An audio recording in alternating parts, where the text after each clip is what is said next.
Sveiki! Mēs esam Rieksti! Komanda, kas piedalās konkursā Eksperiments. Uzmanību visiem, kas vēlas strādāt dārzā, mēs prezentējam īpašu darba rīku kapli. Ar to dārza darbu veiksies ātrāk un vieglāk. Klasiskais kaplis. Ar to irdina zemi, bagātina to ar gaisu, izkaplē nezāles. Taču šiem darbiem vajag daudz spēka. Mūsu piedāvājums modelis elegantam, mūsdienīgam, parocīgam un ērtam elektriskajam kaplim Rieksti 2022.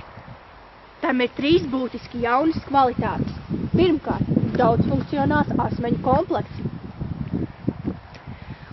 Otrkārt, enerģijas avots, saules gaisma, ko saules baterijās pārvērš elektriskajā enerģijā. Ar elektrisko enerģiju darbina kapļa motoriņu. Treškārt, elektriskās enerģijas uzkrāšana daudzkārt uzlādējumās baterijās.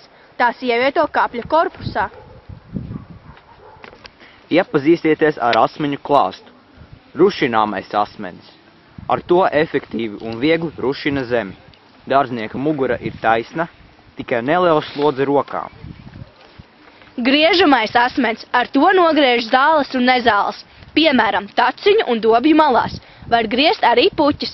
Asmens ir speciāli piemērots šim darbam. Līdzināmais asmens.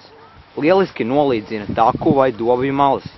Asmens forma ļauj eleganti apstrādāt zemi malās un stūros.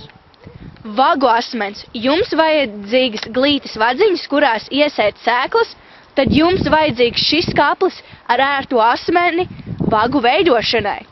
Un vēl īpašs rušināmais asmens smagākām augsnēm. Tas būtiski atvieglos dzīvi visiem līdzšinējiem klasiskajiem kaplētājiem. Tagad par enerģiju. Lūk, saules baterijas. 2022. gadā tās ražos tik jūtīgas un kvalitatīvas, ka pat neliela saules paneļi spēs darbināt sadzīves ierīces līdz pat 500 vatiem, arī tad, ja būs apmācies. Jebkurā laikā tiek nodrošināta arī elektriskās enerģijas uzkrāšanas iespēja daudzkārt uzlādējamajās baterijās. Tātad, ja strādājot saules baterijas ražo vairāk elektroenerģijas nekā kaplis patērē, enerģija tiek uzkrāta. Tāpēc kapli iespējams darbināt arī krēslu stundās, pat vairāk kā 20 minūtes, līdz baterijas būs iztukšotas. Tā izskatās korpusa iekšpuse.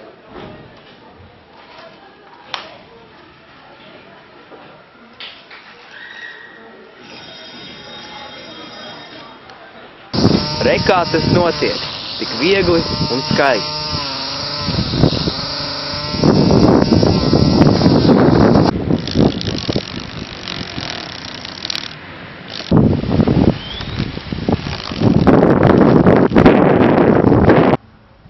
Riekstu kaplis ir nākošās paaudzes kaplis, lai veicas dārza darbs!